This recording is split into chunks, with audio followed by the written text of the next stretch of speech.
I'm not absolutely sure. I'm really struggling with my camera today. Um, I think I didn't turn it on and kept talking away. So I'm not absolutely sure where I left off. Um,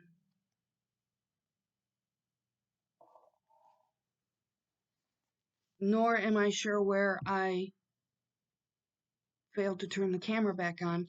So I'm just going to start again with chapter 12. If this is a repeat of something I've said, I apologize. Um, I don't know where else to begin, so we'll just start it. Um,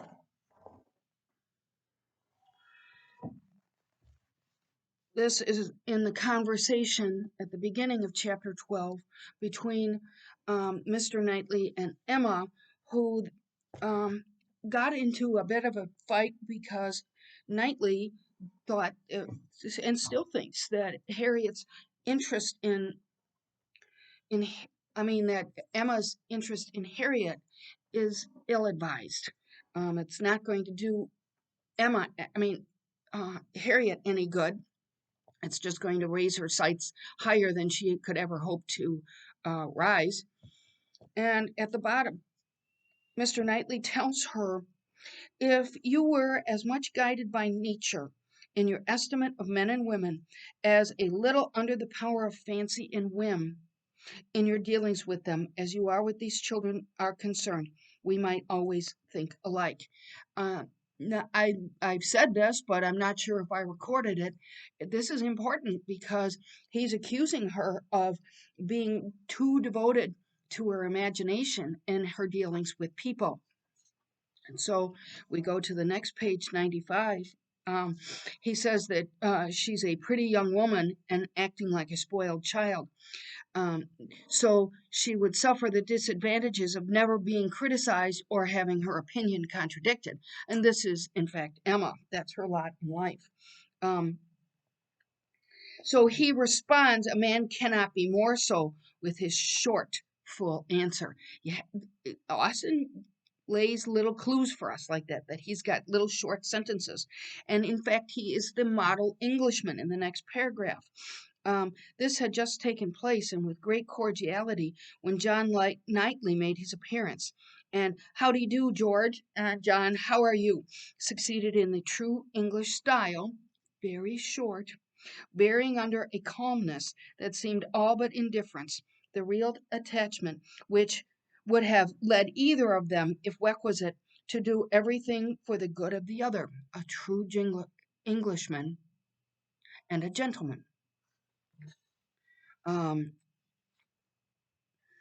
by this period, says my note, an image of English people, especially English men, as models of reserve and emotional composure and coolness, had become very powerful, noted by both the English themselves and foreigners.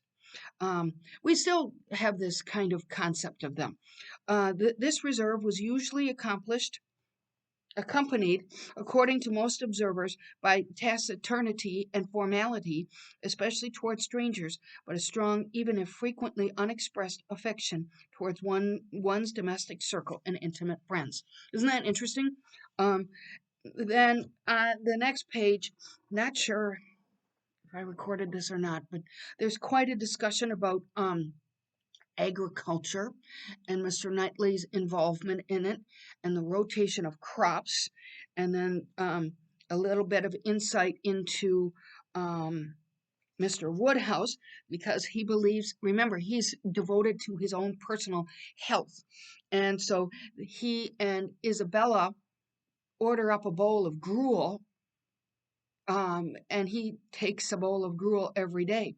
Um, I didn't even know what gruel was, so I looked it up, and it's thin oatmeal. That sounds just terrible.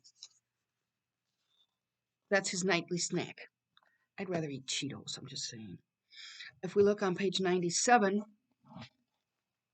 this conversation goes on, and it reveals quite a bit about each of the speakers. Mr. Woodhouse and Isabella are devoted to their health, kind of persnickety. And Isabella has a child whose name is Bella, and they take the child to get both sea air and for bathing. Did I mention that part about London? Boy, I'm not absolutely sure. But London had really bad air, especially in winter, because the burning of coal accelerated, especially as the city got more and more crowded. And in winter, you needed to burn more in order to keep warmer. So the air in London was noted to be dirty. And they talk about Mr. Perry, who is bilious. Bilious is to be, it's those four humors. One of them is bile. And another reference towards the bottom of page 97. Either bathing has been of the greatest service to her, or else it has been attributed to the excellent embrocation of Mr. Wingfield's, which we have been applying at times ever since August. Again, just revealing her persnicketyness and devotion to her children. Then on page 98,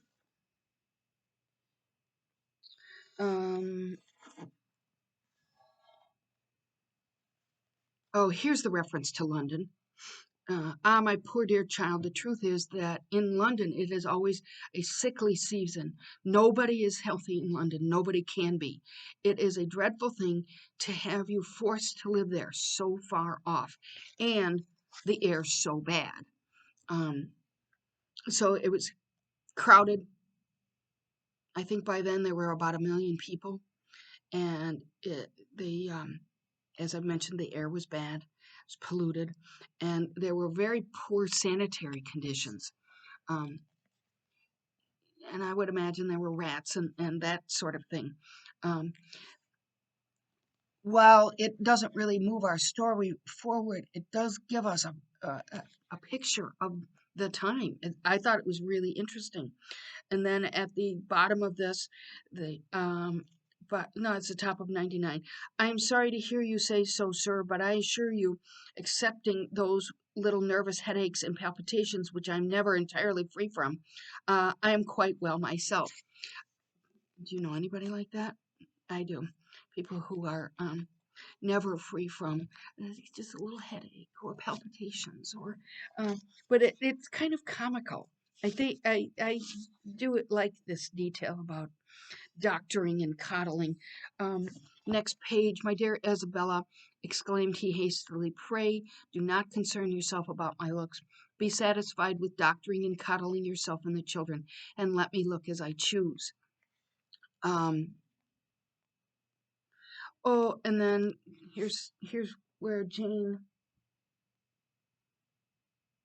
I'm not even sure if I talked to you about this. She would have been. Oh, here's a reference. That's what I'm talking about. Jane Fairfax.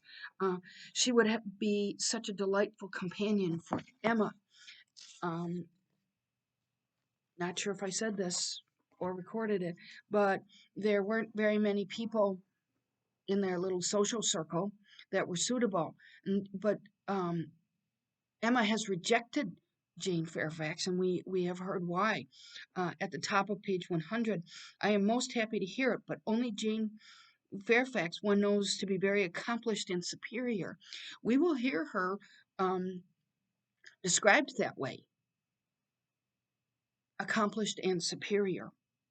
So you would think that Emma would like her, but in fact, Emma doesn't. It seems as if she's jealous. Then down at the bottom of the page, um, almost to 101. I shall always be very sorry that you went to the sea this autumn instead of coming here. He says that, Mr. Woodhouse says that to Isabella. He's not quite sure if going to the sea is helpful for one's health. But remember that Mr. Woodhouse doesn't really like to leave his property. He's he just is stuck there. And then at the bottom, I mean, at the top of 101, I know there is such an idea with many people, but indeed it is quite a mistake, sir. We all had our health perfectly well there and never found the least inconvenience from the mud. My note says that the let's see, it developed as a seaside resort in the 1790s, and one reason was the mud found on its shore at low tides. There was a belief was the unhealthiness of the nearby Essex marshes, which may have inspired the opinion of Mr. Woodhouse. So it's just a small discussion about the locations of going to, to the sea and what these seaside resorts became popular at this time. So, like many people in this class, they would have gone to the sea, especially for the health of the children. My dear, I'm on page 101.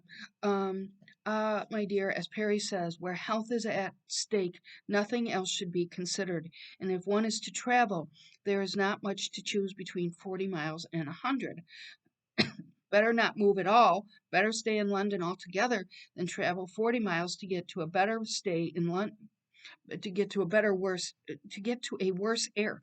This is just what Perry said. It seemed to him a very ill-judged measure. My note says that these are the exact respective distances between London and Cromer and the South End, which is the South End of London where the Knightleys live. Jane Austen is always highly accurate on distances. The further distance of Cromer would make a huge difference because travel then was expensive, slow, and liable to make people ill due to the bumpiness of the carriers. I love that kind of a detail because to me it would seem like sitting backwards in the back of a station wagon. Have you ever done that? Within minutes, I was car sick, and I think that's what's happening to these people. But I love the detail that Austin brings us. Um,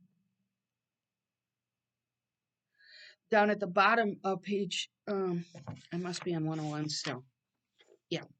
True, true, said Mr. Knightley with most ready interposition. Very true.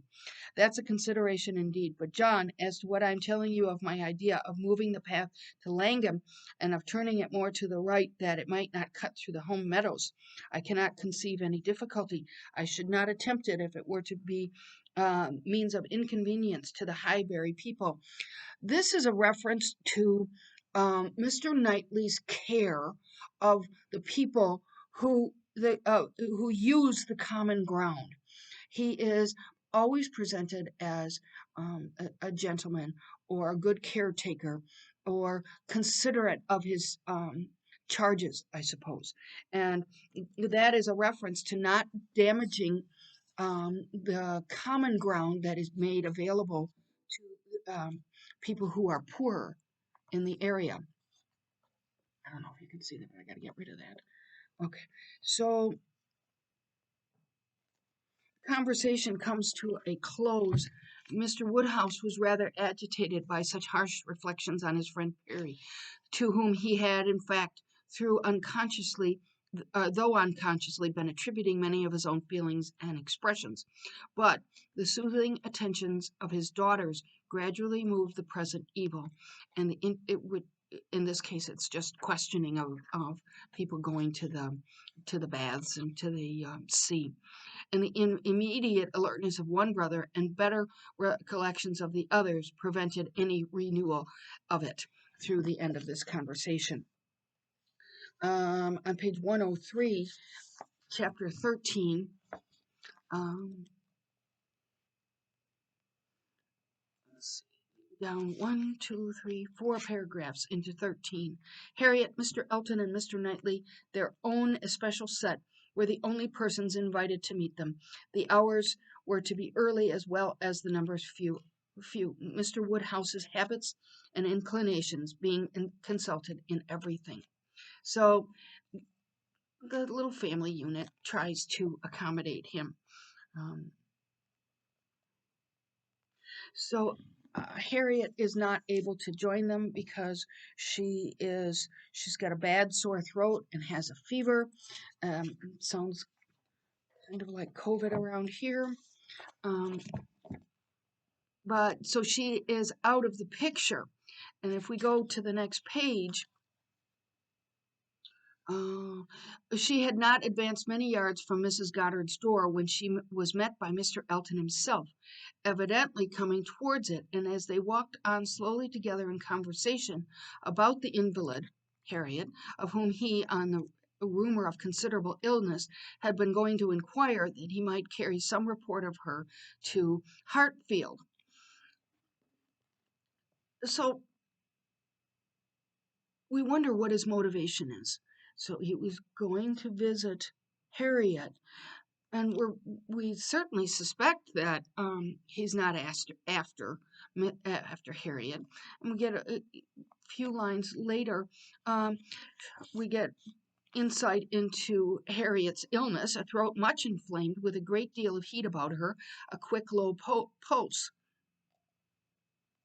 Um, I don't need to read that. A few lines later, a sore throat, I hope not infectious. I hope not of a putrid infectious sort. Um, a putrid throat was the name sometimes given to diphtheria, though it was. Oh, and there were outbreaks of diphtheria in London at the time. Let's see, page 105. Yeah, 105, a few paragraphs down. Um, but Emma, too eager and busy in her own previous conceptions and views to hear him impartially or see him with clear vision, was very well satisfied with his muttering acknowledgment of its being very cold, certainly very cold, and walked on, rejoicing in having extricated himself from Randall's and secured him. Randall's is where the Westons live, and secured him the power of sending to inquire after Harriet every hour of the evening. And again, you're wondering, what is the motive? Um, Down at the bottom of page 105, maybe it's over on 106. Well, she said to herself, this is most strange. After I had got him off so well, to choose to go into company and leave Harriet ill behind? Most strange indeed. This is Emma to herself. But there is, I believe, in many men, especially single men, such an inclination, such a passion for dining out. A dinner engagement is so high in the class of their pleasures, their employments, their dignities, almost their duties, that anything gives way to it. This must be the case with Mr. Elton, a most valuable, amiable, pleasing young man, undoubtedly, and very much in love with Harriet. That's Emma's interior. She's trying to figure out why Elton would leave Harriet behind if he's so in love with her, but it's that he's devoted to dinner. I think that's hilarious. Page 106. Soon afterwards, Mr. Elton quitted them, and she could not do him the justice of feeling that there was a great deal of sentiment in his manner of naming Harriet at parting. That's Emma's view. And Austen is dropping all kinds of hints here that she is just delusional in her assessment of Harriet and Elton's connection. Um, so let's see. I'm not sure what my note is to myself here. Oh, Mr. John Knightley says, I never in my life saw a man more intent on being agreeable than Mr. Elton. It is downright labor to him where ladies are concerned. With men he can be rational and unaffected, but when he has ladies to please, every feature works. Mr. Elton's manners, says Emma, are not perfect, but where there is a wish to please, one ought to overlook, and one does overlook a great deal. She sure does. A few lines later, yes, said Mr. John Knightley presently with some slyness, he seems to have a great deal of good will towards you. Me? It never even occurs to Emma, but here's where we're getting the insight. Me? Are you imagining me to be Mr. Elton's object? Such an imagination has crossed me, I own, Emma, and if it never occurred to you before, you may as well take it into consideration now. Mr. Elton in love with me? What an idea! And then, I do not say it is so, but you will do well to consider whether it is so or not, and regulate your behavior accordingly. I think your manners to him encouraging. Speak as a friend, Emma. You had better look about you and ascertain what you do and what you mean to do. So now we have kind of a preface to what actually is going to happen, um, and that is that she has been encouraging Mr. Elton, and he's taken it that she's interested in him, and it doesn't look like that to everybody else. Um, and this is her interior. I thank you, but I assure you, you are quite mistaken. Mr. Elton and I are very good friends and nothing more. And she walked on, amusing herself in the consideration of the blunders which often arise from partial knowledge of circumstances, of the mistakes which people of high pretensions to judgments are forever falling into, and not very well pleased with her brother-in-law, for imagining her blind and ignorant and in want of counsel. He said no more. Oh, that's exactly what she's in want of.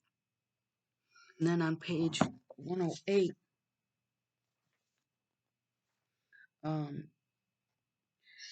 Mr. John Knightley, this is not Mr. Knightley, this is John Knightley, and he's apt to be cranky and complaining. And here we are, he says, here we are setting forward to spend 5 dull hours in another man's house with nothing to say or to hear that was not said and heard yesterday, and may not be said and heard again tomorrow. Going to dismal weather, to return probably in worse. 4 horses and 4 servants taken out for nothing but to convey 5 idle, shivering creatures into colder rooms and worse company than they might have had at home. He complains. Next paragraph, Emma did not find herself equal to give the pleased assent, which no doubt he was in the habit of receiving, to emulate the very true, my love. So it's interesting how how Austen has set in contrast the 2 sisters, Isabella and Emma, and the contrast in the 2 brothers, Mr. John Knightley and Knightley. John Knightley is apt to be a little bit, he's cranky, but if he doesn't want to do something, then he just complains. And Isabel, yes, dear, yes, dear, yes, dear. Next paragraph. They arrived, the carriage turned, and the step was let down, and Mr. Elton's spruce and black, because he's a vicar, and smiling was with them instantly. Interesting. Emma thought with pleasure of some change of subject. Mr. Elton was all obligation and cheerfulness. He was so very cheerful in his civilities, indeed, that she began to think he must have received a different account of Harriet from what had reached her. Notice that she's continuously misjudging. Kind of annoying, isn't it? But I think that's what the beauty of the character is, that she is, in fact, annoying. Page 109. Emma smiled and answered, "My visit was one of a very nervous part of her complaint, I hope, but not even I can charm away a sore throat, and it is most severe cold indeed. Mr. Perry has been with her, as you probably heard." So she's quite ill, and at the top of page 109, this was, oh, yeah, okay, so such a sad loss to our party today, in fact, the fact that Harriet can't be there. Dreadful, exactly so indeed.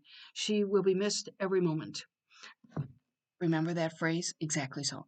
That's what Elton says. This is very proper. The sigh which accompanied it was really estimable, but it should have lasted longer. Emma was rather in dismay when only a half a minute afterwards he began to speak of other things and in a voice with the greatest alacrity and enjoyment. She's starting to understand. Yes, said John Knightley, and I think we shall have a good deal of it. No, that's about the snow. Um, Down at the start of page 110, Mr. John Knightley looked as if he did not comprehend the pleasure, but said coolly, I cannot wish to be snowed up a week at Randall's. Um, at another time, Emma might have been amused, but she was too much astonished now by Mr. Elton's spirits for other feelings. Harriet seemed quite forgotten in the expectation of the pleasant party. Um, and we see the light bulb start to go on with Emma. Start. And so Mr. Elton turns a soft air to Emma, and then if I change pages, I'm still on 110. Indeed, in a tone of wonder and pity, I had no idea that the law had been so great a slavery. Well, sir, the time must come when you will be paid for all this, when you will have little labor and great enjoyment. It's just that's a discussion of the Mr. John Knightley's career. Um, Elton isn't really saying much of anything. He's conceding that John Knightley is a barrister and that he's busy and that he'll eventually make a lot of money. But it's almost an inappropriate comment, and it suggests how superficial Elton is. If we look then into chapter 14, page 111. Okay, let's see. First paragraph, Mr. Weston was a great favorite, and there was not a creature in the world to whom she spoke with such unreserve as to his wife. Not anyone, this is again the governess, to whom she related with such conviction of being listened to and understood, of being always interesting and always intelligible. The little affairs, arrangements, perplexities, and pleasures of her father and herself. She could tell nothing of Hartfield in which Mrs. Weston had not a lively concern. This tells us how much Mrs. Weston, the governess, is really missed by um, Emma and her father. Then in the next paragraph, this was a pleasure which perhaps the whole day's visit might not afford, which certainly did not belong to the present half hour. But the very sight of Mrs. Weston, her smile, her touch, her voice was grateful to Emma, and she determined to think as little as possible of Mr. Elton's oddities. Mm-hmm. And then there's a reference down at the bottom of this page to the footman. And I think we've seen the footman before, but his daughter has then gone on to be the Weston's maid, which apparently is something that wealthy people did. You tried to find employment for your people. At the top of page 112, the difficulty of great driving the difficulty was great of driving his strange insensibility towards Harriet from her mind, while he not only sat at her elbow, but continuously obtruded his happy countenance on her notice and solicitously addressing her upon every occasion. I think he's sitting too close. Wouldn't you think that? Can it really be as my brother imagined? She says to herself. Can it be possible for this man to be beginning to transfer his affections from Harriet to me? Absurd and insufferable. She misunderstands that as well. And then down at the bottom of 112 and up onto 113, now it happened that in spite of Emma's resolution of never marrying, there was something in the name, in the idea of Mr. Frank Churchill, which always interested her. She had frequently thought, especially since his father's marriage with Miss Taylor, that if she were to marry, he was the very person to suit her in age, character, and condition. He seemed, by this connection between the families, quite to belong to her. That's in her imagination. There's something in the name, in the idea of Frank Churchill that made him interesting. Well, um, her surmise, let's see, throughout Austen's novels, most characters are quick to expect marriage between two eligible single people. This results from the strong belief in marriage as a highly desirable good and from the reality that a strong majority of people do marry, and usually without a long courtship. Moreover, most members of this class know few suitable candidates amongst their own, but it is still in her imagination. It is not something that has come to fruition. Luckily, she's been able to let Mr. Elton go for temporarily. Then at the bottom of page 113, oh no, it's 114. Um, yes, she would be, but she thinks there will be another put off. Oh, Mr. and Mrs. Weston, one is the governess. I have to keep reminding me of that myself because they change their names. When they marry. Um, she, so Mr. Weston thinks that his son Churchill will visit, but Mrs. Weston thinks he's probably not going to come. So she's anxious, and he is pretty jolly and optimistic. Just a contrast in their dispositions.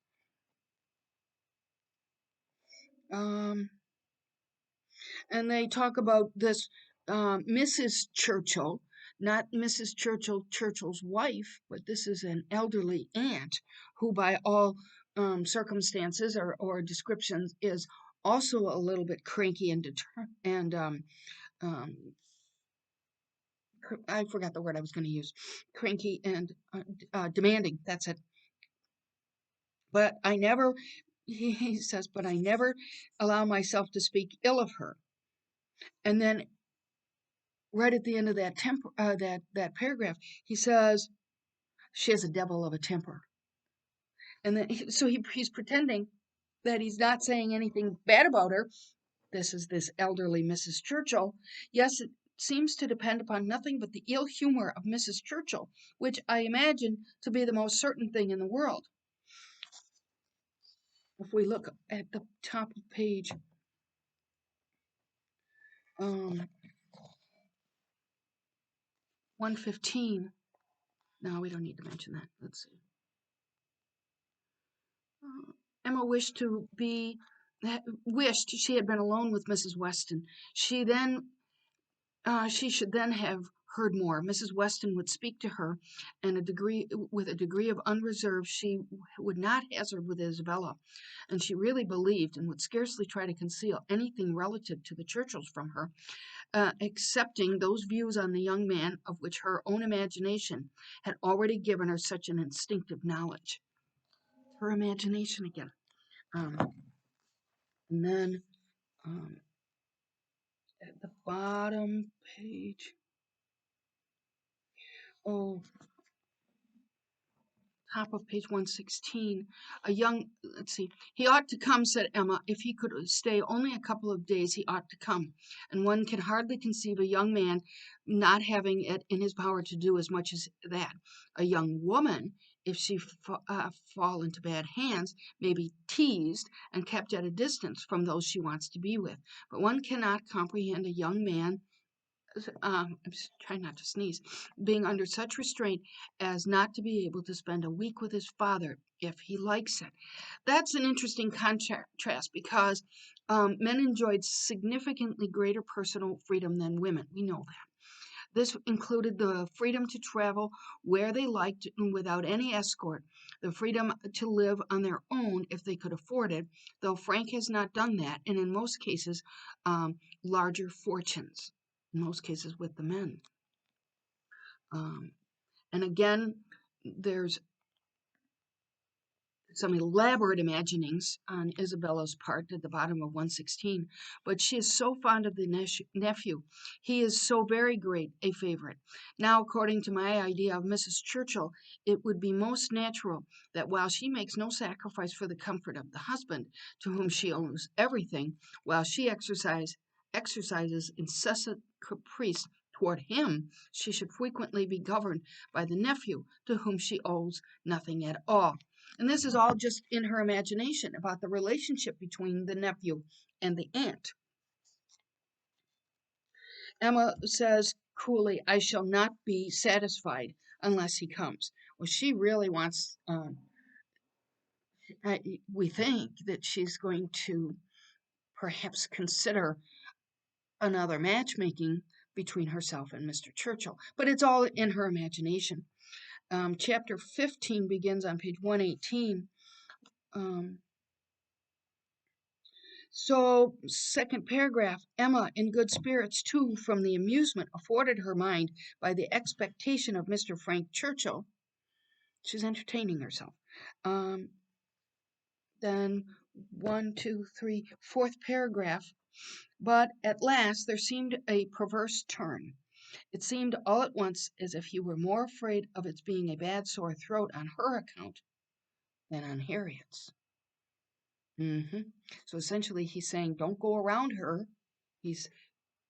Elton says, don't go around her in case you essentially catch the cold. And she thinks that's a little odd. And then at the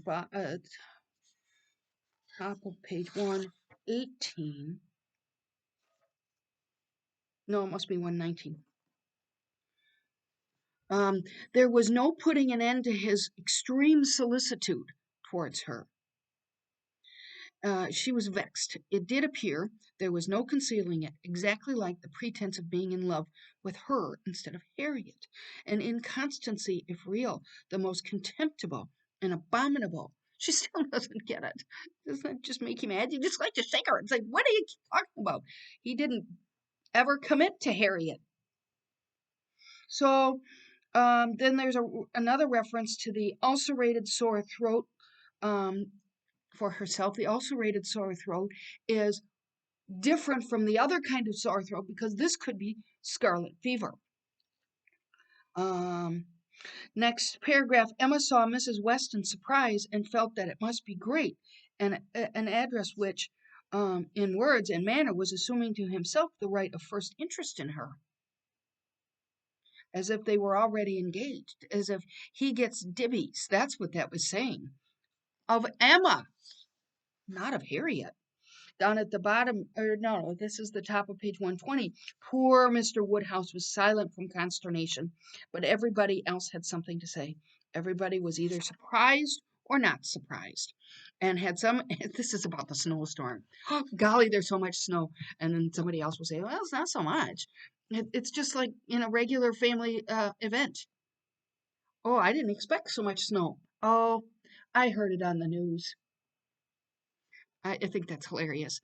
I admired your resolution very much, sir, said he, in venturing out into such weather, for of course you saw there would be snow very soon. Everybody saw it in the clouds. They didn't have a weatherman. But let's see. Knightley says, is this Knightley? Have we gotten to Knightley?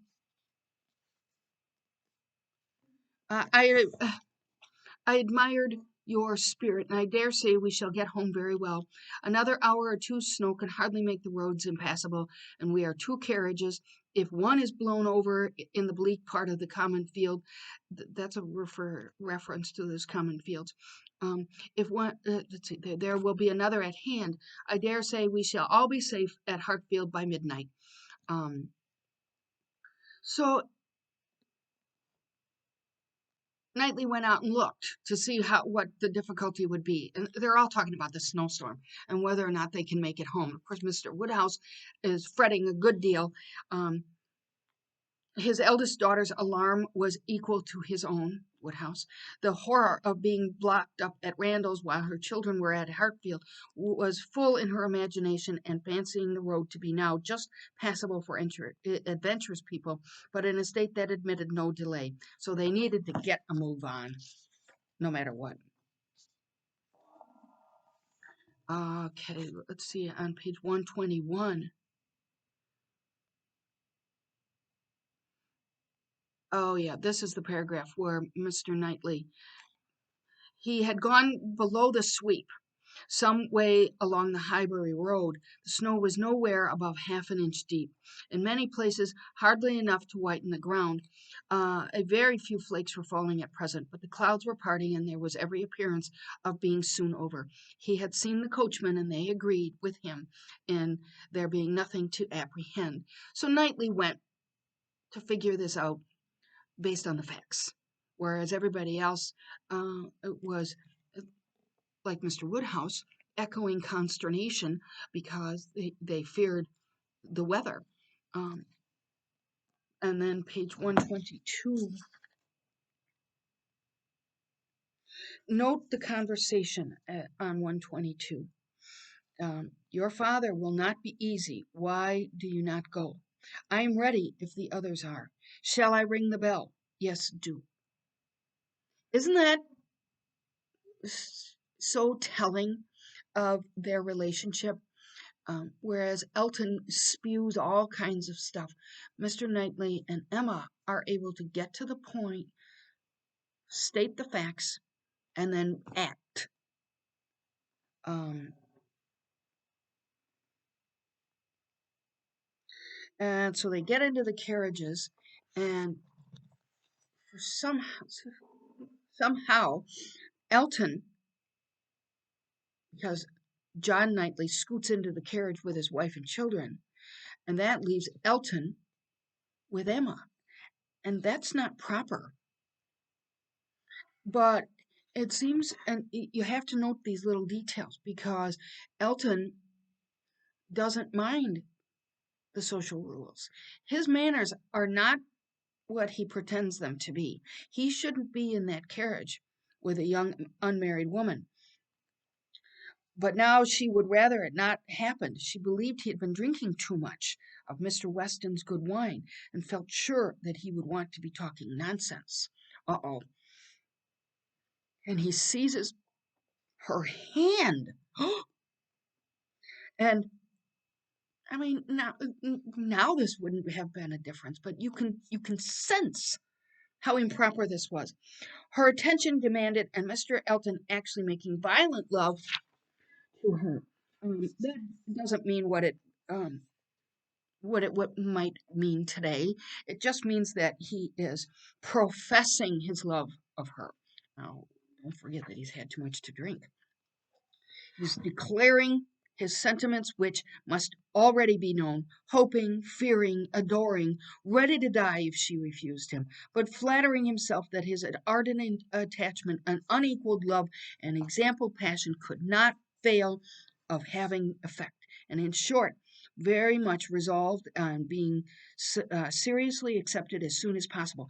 Note the contrast. Here's what Elton is saying, and just one page earlier, we see what Knightley said and how they acted on it.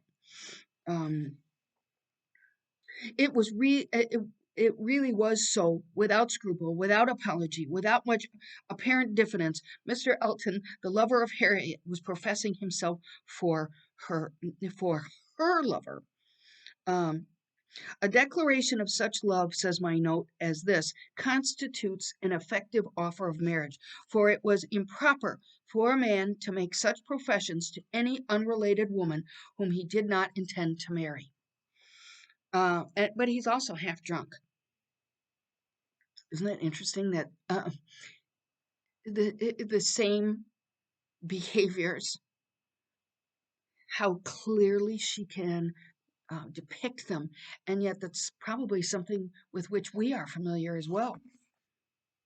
Command yourself enough to say no more, and I will endeavor to forget it. Essentially, be gone. Down at the bottom, or it's right at the top of 124. It is impossible for me to doubt any longer. You have made yourself Too clear, Mr. Elton. My astonishment is much beyond anything I can express. After such behavior as I have witnessed during the last month to Miss Smith, such attentions as I have been in the daily habit of observing, here's where this unfolds. To be addressing me in this manner, this is an unsteadiness of character indeed, which I had not supposed possible. Believe me, sir, you can hear her say, believe you me, I am very far from gratified in being the object of such professions. Good heavens, said Elton, what can be the meaning of this? Miss Smith? I never thought of Miss Smith in the whole course of my existence, never paid any attentions but as your friend, never cared whether she were dead or alive, but as your friend. If she fancied otherwise, her own wishes have misled her. Oh, it's Emma who has misled her. And we see it completely unraveling right here and now. I have thought only of you, says Elton. I protest against having paid the smallest attention to anyone else. I am sure you have seen and understood me. He's trying to be ingratiating. And now you can think, what does Elton want? Her money, title, position. Towards the right at the top of 125. No, sir, cried Emma. It confesses no such thing. So far from having long understood you, I have been in most complete error with respect to your views. He has, says my note, he has a solid basis for this claim. For Emma's previous friendly behavior would be interpreted by most men as a sign of interest, assuming they did not suspect her motive of fostering Harriet's hopes, and few would expect an unmarried young woman would be devoting her time to matchmaking for others. So even the matchmaking is impugned here as perhaps not proper. So Elton suddenly turns cold and formal at the top of page, well, 130, 125. Never, madam, there's the formal, cried he, affronted in his turn. Never, I assure you, I think seriously of Miss Smith. Miss Smith is a very good sort of girl. Should be happy to see her respectably settled or married. I wish her extremely well, and no doubt there are men who might not object to, yeah, to her being nobody. Everybody was their level, but as for myself, I am not. I think quite so much at a loss.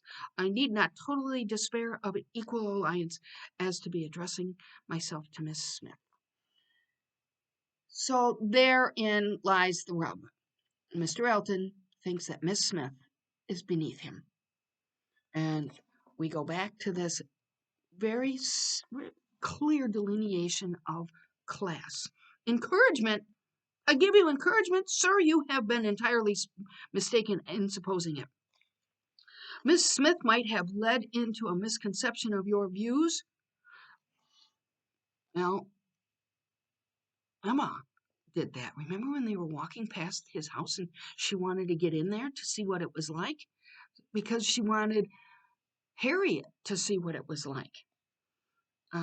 He was too angry to say another word, her manner too decided to invite supplication, and in this state of swelling resentment and mutually deep mortification, they had to continue together a few minutes longer, for the fears of Mr. Woodhouse would confine them to a foot pace. Isn't that funny? Then at the bottom of page, well, let's see, it's bottom of 125.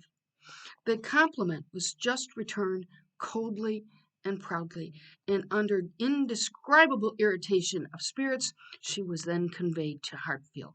So we keep getting little nuggets of his bad manners, and this is another example of it. Emma's astonishment, reads my note, reveals her blindness about how her actions could be perceived by others, especially considering how quickly people in this society, including herself on many occasions, leap to detecting symptoms of love. Thus, a little earlier, John Knightley after only brief exposure to Emma, and Mr. Elton warned her that her manners to him were encouraging. Um, And then, oh yeah, 126. She was welcomed back at Hartfield after this trying ride with Elton through the snow. And poor Mr. Woodhouse, welcomed by her father, who had been trembling for the dangers of a solitary drive from the vicarage lane, turning a corner which he could never bear to think of, and in strange hands, a mere common coachman, not James, and there it would be as if her return were only wanted to make everything right again. He's a persnickety guy, just always fretting about people. But her mind had never been in such perturbation,